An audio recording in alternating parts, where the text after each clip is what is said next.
Neste primeiro capítulo contamos coa presenza de María Pilar García Negro, política, escritora, sociolingüista e profesora honoraria da UDC. Moi boas, Pilar.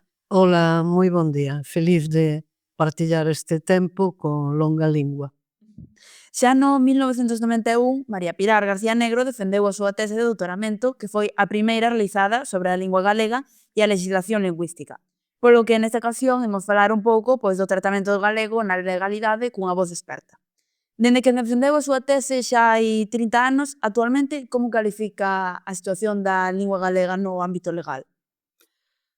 Continúa padecendo a lingua galega unha discriminación patente do punto de vista estreitamente legal, porque o español como lingua oficial do Estado ten todas, non só todas as avantaxes herdadas históricamente, senón un plus de imposición, porque aparece prescrito non só como dereito universal para todos os cidadáns e cidadás do mesmo Estado, senón como un deber, que aí está efectivamente a mesmo extrañeza constitucional que suscitou no seu momento en expertos xuristas ou sociolingüistas galegos e de fora da Galiza. E o galego, en troca, non só se ve dependente deste estatuto legal impositivo e invasivo da lingua do Estado, porque ten que acatar o estatuto autonómico galego, ten que, ten que obedecer a letra constitucional, e non só isto, senón que se ve agravada a situación por parte dos poderes públicos, porque levamos décadas e décadas onde non se executaron competencias declaradas plenas a respecto da lingua e non se traduciu na práctica esa definición do galego como lingua propia da Galiza que contén o Estatuto. Nen se aplicou no que hai de favorável a presenza social e pública do galego a Lei de Normalización Lingüística, nen moito menos se executaron as medidas derivadas da diagnose e derivadas dos obxectivos declarados contidas no Plano de Normalización Lingüística, que conta xa con 20 anos. É maior de idade e non foi levado á práctica. De maneira que nesa dinámica a deriva do galego é crítica, ou aínda poderíamos dicer gravemente crítica, mais estamos vivas e vivos e, por tanto, con afán e con ánimo de combater esta situación e de reavivar o espírito, a loita e a práctica social e pública tendente a demostrar, a verificar,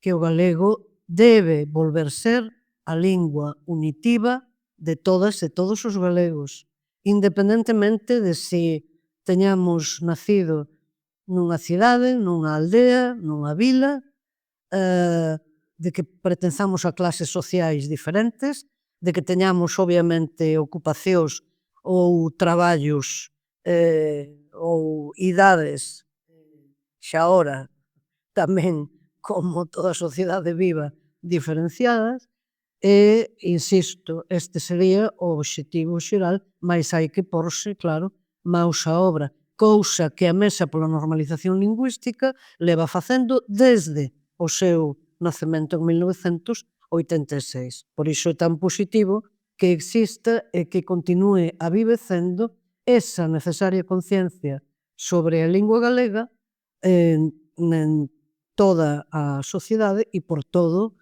o territorio da Galiza.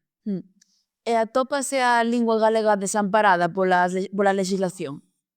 Calquer lei, para ser efectiva, ha de establecer mandatos claros, o menos interpretáveis posíbel, atinentes a un suxeito que debe ficar explícito. E no caso de unha legislación lingüística autochamada de normalización, como a normalización en por sí é un proceso, non é un acto puntual en absoluto, leva tempo. Entón, hai que ila observando, examinando e introducindo os correctivos ou as correccións necesarias se for necesario. Isto é, hai que ila avaliando. Mais, para todo iso, a parte de mandatos claros e prescritivos, unha boa legislación normalizadora ha de incluir tamén prazos de tempo para que esa avaliación poda verificar. Nada diso existe na legislación actual. A Lei de Normalización Lingüística vixente, con xa máis de 40 anos, 1983, da que sempre se di que foi aprobada por unanimidade do Parlamento galego, e iso é inexacto, completamente, porque estaban expulsos os 3 deputados Bautista Álvarez, Lois Diegues e Claudio López Garrido da coalición Bloque Nacional Popular Galego, Partido Socialista Galego.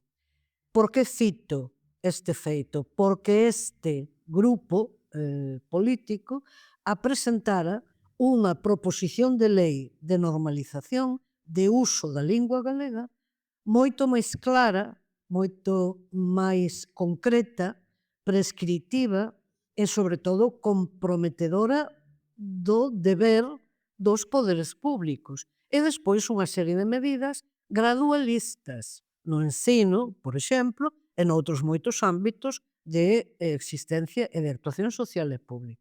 Mais a lei que foi aprobada e que foi promulgada nese ano 1983 abunda en verbos como fomentar, potenciar, estimular, e eses verbos legalmente son ocos.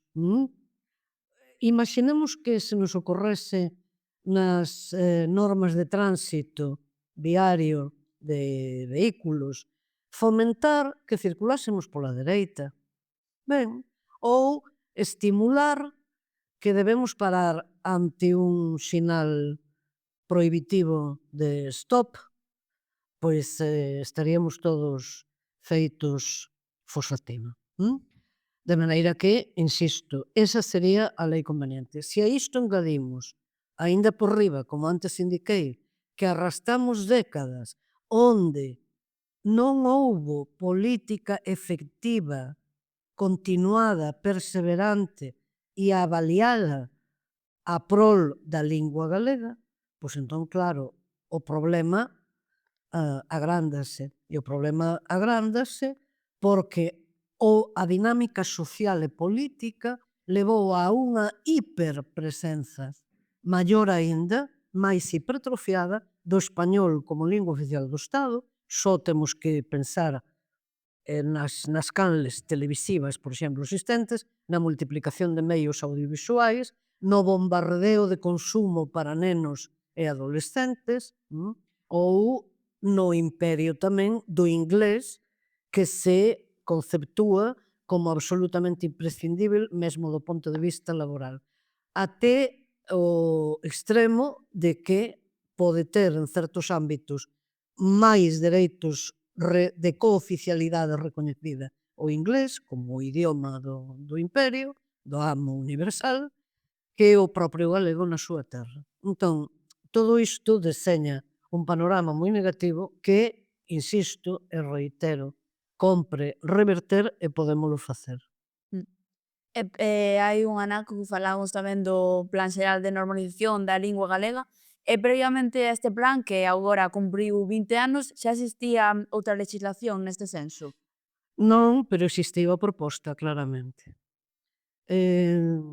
Eu tive a honra de redixir e defender no Parlamento galego, a parte de ou para alén de outras moitas iniciativas particulares relativas, por exemplo, á toponimia. Non podemos esquecer toda a loita de anos para conseguir algo elementar e que fose respeitada na Coruña a nomenclatura, o nome xenuíno da cidade, A Coruña, por mor de un alcalde histericamente galegófobo, Francisco Vázquez, e coa anuencia, o silencio e, por tanto, a complicidade da propia Xunta, porque un dos problemas graves que temos é que as institucións en grande medida non se respeitan a si mesmas e non cumpren nen sequera a mínima legislación que as vincula.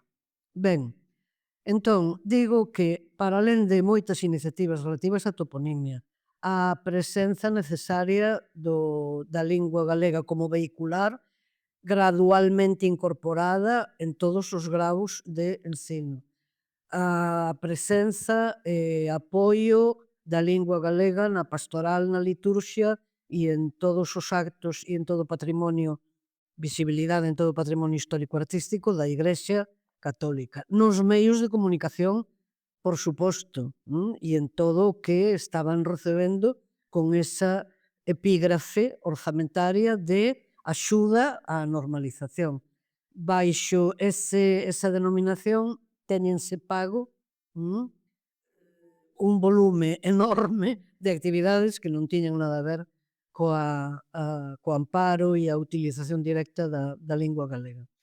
Mais referíame a dúas iniciativas de máis importancia, de máis fuste, porque eran leis organizadas como tais. A primeira, en 1993, no 10º aniversario da Lei de Normalización Lingüística, e consistiu nunha reforma actualizadora da lei e case que diríamos nunha refacción completa para lle dar á lei o que a lei non tiña, ese carácter prescritivo, eses mandatos claros, esa temporalización e esa necesidade de avaliación correspondente. Mais xa en 2003, 20 anos da lei, xa o que rediximos foi unha lei inteiramente nova. Xa non se trataba de unha reforma da lei vixente, senón unha lei inteiramente nova que denominamos Lei de Uso Social e Público da Lingua Galega, enfatizando a palabra central en calquer lingua, que é uso. Humboldt, o erudito, o científico, o grande viaxeiro que coñecemos, definiu, dentro de todo o seu enciclopédico saber, lingua como uso de lingua. E non hai máis, efectivamente, lingua é uso de lingua. Entón, por que falamos de usos sociais e públicos? Porque son os que faltan e son os que teñen efeito ou poden ter efeito multiplicador e son os que actúan como imán de outros usos primarios ou informais ou coloquiais. E, ademais, á altura de 2003, xa teñamos en conta a necesaria mención de campos absolutamente vitais para o presente e o futuro dunha lingua. Internet, o que hoxe denominamos ou denomínanse redes sociais, o audiovisual, todo o mundo do audiovisual, pero sen esquecermos todos os deberes que tiña que cumprir e non tiña cumprido a administración pública en todos os seus ramos ou en todas as súas axencias. Por suposto, sen esquecermos o papel fundamental do ensino, porque o ensino, unha especie de paraugas socializador e democratizador que atinxe toda a poboación infanto-xuvenil, porque é obrigada á súa existencia e á asistencia ás aulas nun período decisivo da vida. E entón, se aí non hai inxesta, oferta de lingua galega, que demanda vai haber? É un círculo vicioso absolutamente perverso. Entón, digo que de todo isto derivou a iniciativa de elaborar, ir acordando sucesivas medidas, un plano xeral de normalización da lingua galega, que foi afortunadamente patrocinado e impulsado polo daquela conselleiro de Educación, Celso Currás, e polo daquela director xeral de Política Lingüística, González Moreiras. Mais que, sen que a oficialidade autonómica o recoñecese, significaba ese plano unha emenda á totalidade da súa propia política. Porque, claro, se tivese habido unha aplicación constante e perseverante da Lei de Normalización Lingüística non fai falta, non compre ningún plano especial. Isto non foi recoñecido, mas era así na práctica, e aí houbo unha participación plural e moi ampla e diversificada de asociacións pedagóxicas, de grupos parlamentares, de profesores directamente relacionados coa práctica docente e coa investigación en galego, e de aí saiu o plano que ten tres grandes seccións. Un diagnóstico da lingua galega, naquela sincronía, concentrado en fortalezas e en debilidades, unha declaración de obxectivos, claro que é fundamental, a onde se quer chegar, que queremos que sexa o galego. Introduzo aquí un paréntese, por certo, na lei a que me referín, na de 2003, esa lei, proposición de lei de usos sociais e públicos da lingua galega, por primeira vez na historia legal da lingua galega e das institucións galegas, se definía o que é a lingua galega. Ninguén o fixera. E compre sabelo. Se é unha illa, se é a matriz de un diasistema, o galego-portugués, que é a lingua galega. Ben, volto ao plano. A segunda grande sección, os obxectivos declarados. Por tanto, que é fundamental, claro, insisto, que é o que se pretende, que a maior parte da poboación se familiarice desde a infancia co galego, independentemente da súa lingua inicial, ou non, ou guetificar o galego. Claro, todo isto ficou aclarado. Algo fundamental, a oferta universal do galego para toda a poboación galega, sen consentir discriminación interna. E, en terceiro lugar, a terceira grande sección, unha fundamental, claro, as medidas. Unha vez definida, unha vez establecido o diagnóstico e definidos os obxectivos, compre poñer maus á obra.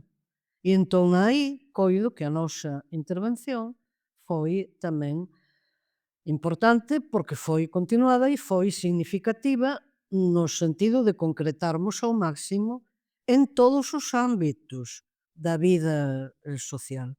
Por tanto, o ensino, pero moitos máis, claro. E todo isto, ademais, unha vez que o Estado español, en agosto de 2001, o xefe de Estado, que nacina isto, nesa data, xa incorpora a Carta Europea de Linguas Regionais ou Minoritarias ao corpus legal español. E todo isto despois de ter sido aprobada por unanimidade a Declaración Universal de Dereitos Lingüísticos, onde eu interviñera ou participara tamén activamente, en 1996. Por tanto, hai, ou había xa aquela altura, toda unha secuencia de antecedentes legais e paralegais que cumpría ter en conta, e todo isto influiu positivamente para que ese plano se puxese en marcha. Agora ben, ficou como papel e non como materia de execución obrigada. E xa naquel momento quedara algunha medida no tinteiro sen incluir neste plano xeral?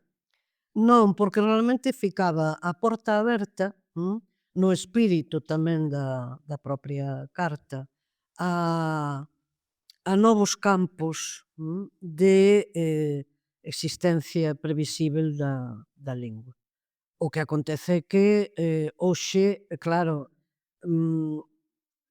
outra non citamos, por exemplo, un campo fundamentalísimo como son os medios de comunicación de titularidade pública, e que aí por lei de 1984 a Compañía de Radio e Televisión de Galiza non é que sexa conveniente que estime o galego, non, é que está vinculada xenéticamente, umbilicalmente, a existencia da lingua galega, a súa defensa e a súa promoción activa.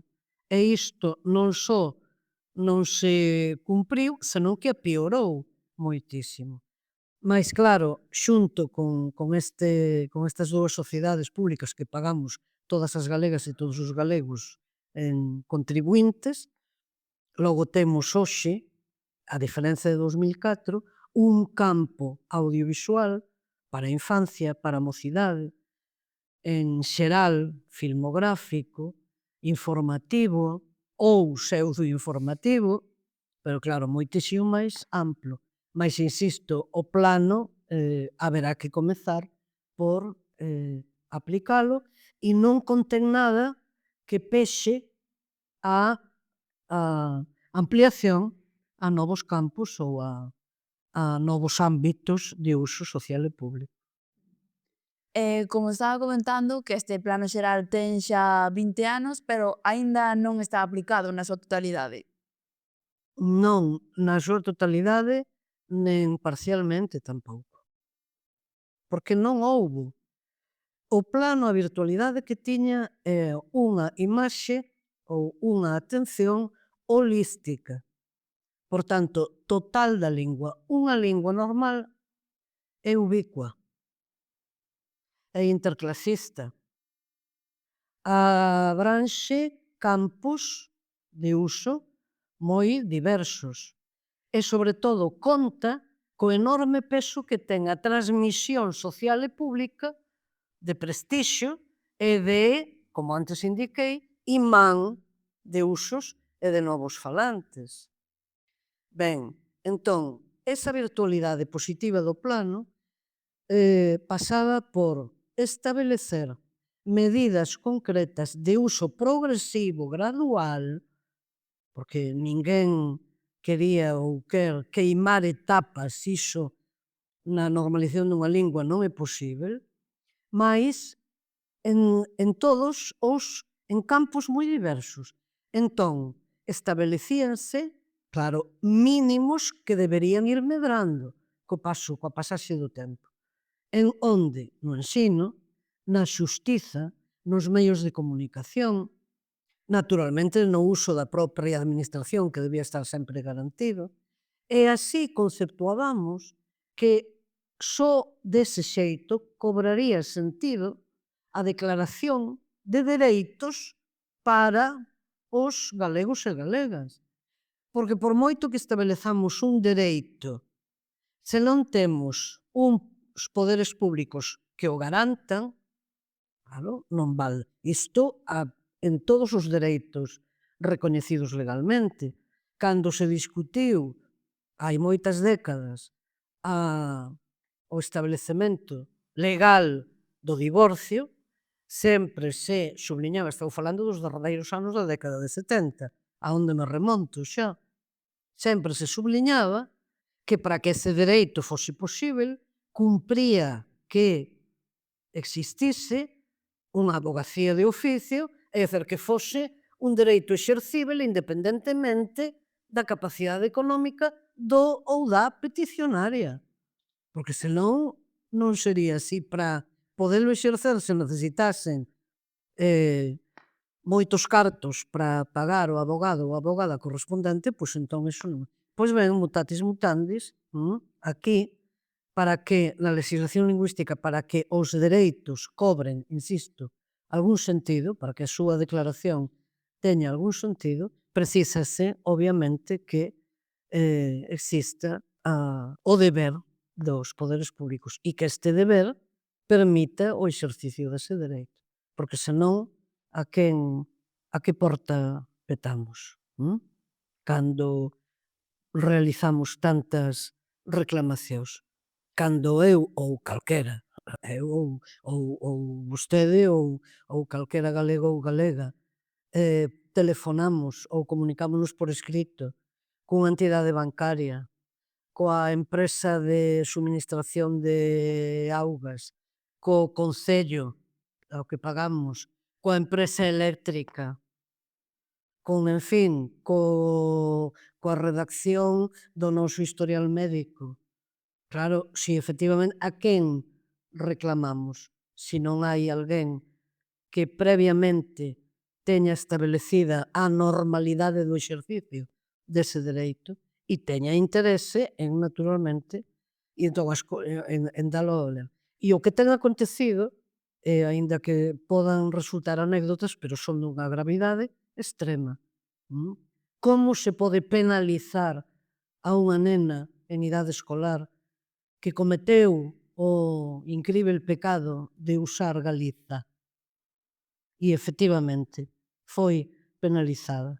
Como se pode pasar por alto que unha sociedade ou un centro hípico en Arteixo, dependente de unha grande multinacional, reprima o uso do galego tamén a unha nena alumna de equitación ou, en fin, de actividade que fose?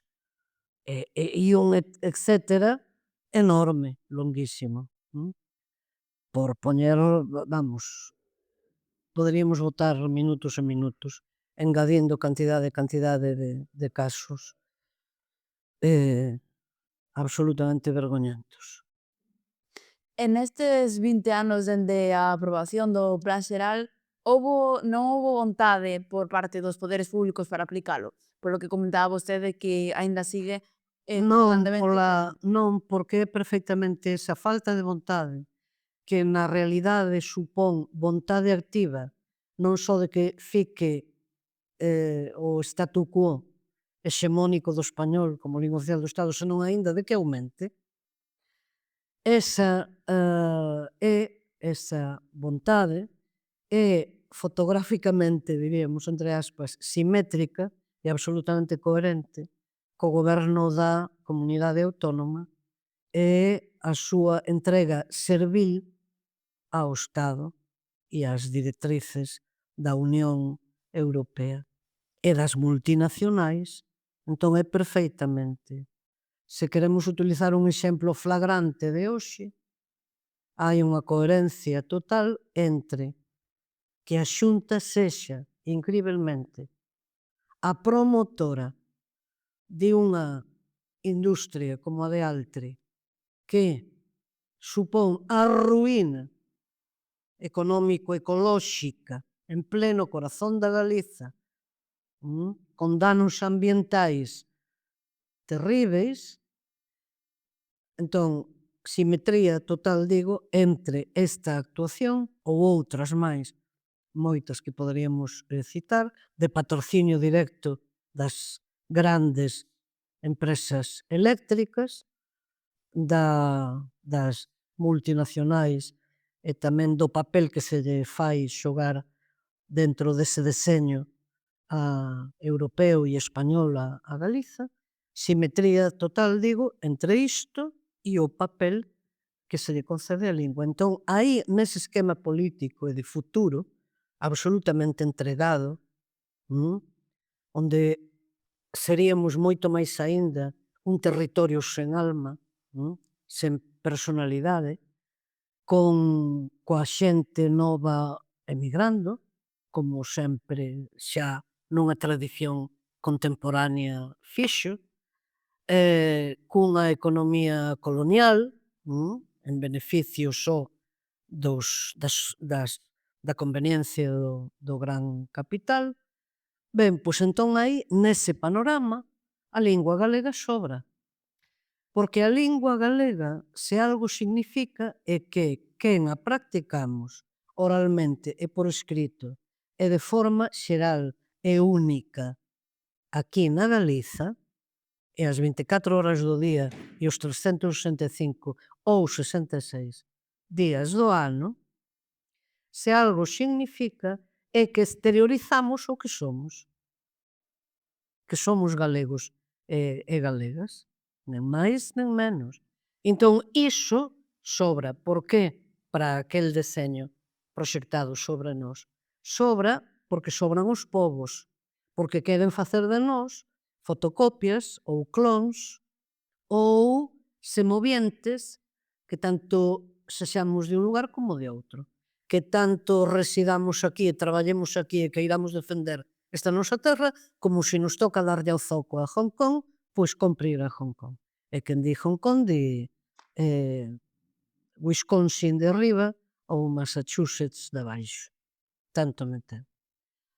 Entón, con isto, o que quero dicer é que claro, que ese é o problema grande. E entón esta visión da lingua que para mal acabo de descrever e que existe, debera ser tida moi en conta para rebatela e para combatela afirmativamente por parte de quen profesamos amor e desexo de futuro para a lingua galega, claro.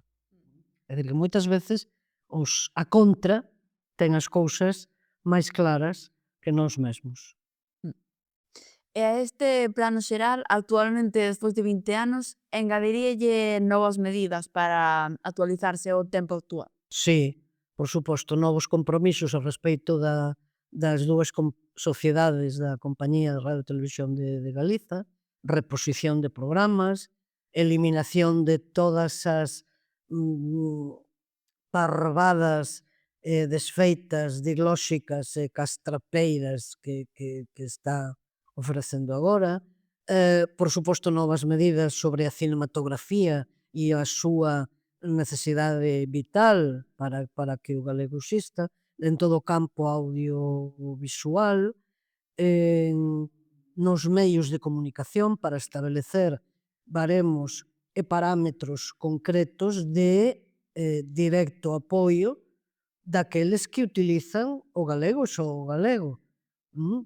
Naturalmente tamén unha previsión legal ou unha medida desexábel, moito desexábel, que sería, desde os poderes públicos, a colaboración directa con nós. A que denomino nós? Os de abaixo. A sociedade organizada en entidades como a Mesa pola Normalización Lingüística, en plataformas como Queremos Galego, en organizacións sindicais, veciñais, feministas, deportivas, de todo tipo. Por tanto, que ese seu uso, onde exista ese uso, ese amparo, esa utilización efectiva da lingua galega, pois ben, todo isto que sexa recoñecido e sexa amparado, non en termos de homenaxe nin de premios, senón en termos de ir da mao con esa sociedade. E isto que digo é un desideratum así ao tolo ou non? Non, en Euskadi fíxose, e en Cataluña tamén, de maneira que, e inclusive en Valencia, noutrora, non hoxe, de maneira que todo iso é posible. E linguas históricamente moito máis devaluadas do que a nosa revitalizáronse e erguéronse como linguas sociais, o mesmo hebreo. A súa situación actual sería inintelixible, incomprensível, se non partísemos do Estado de Israel desde que existe, o que comete hoxe o exterminio coñecido coa poboación orixinaria palestina, terrible, non? Pero mesmo diríamos de idiomas como o finés, por exemplo, a respecto do sueco, ou do noruegués, a respecto do danés, ou do neerlandés, ou do francés de Valonia, en Bélxica, ou de tantos outros idiomas no mundo. Pois, tras este interesante percorrido por toda a legislación galega, xa chegamos ao final deste episodio. Moitas gracias, María Pilar, por acompañarnos hoxe. Moitas grazas a vos e todos os meus parabéns polo voso traballo, a vosa dedicación e a vosa espléndida idade, que é un grande motivo de ánimo e de confianza para os que e para as que xa estamos no debalo. Pois hasta aquí chega o primeiro episodio do podcast Non a Lingua. Agardámosvos no seguinte capítulo.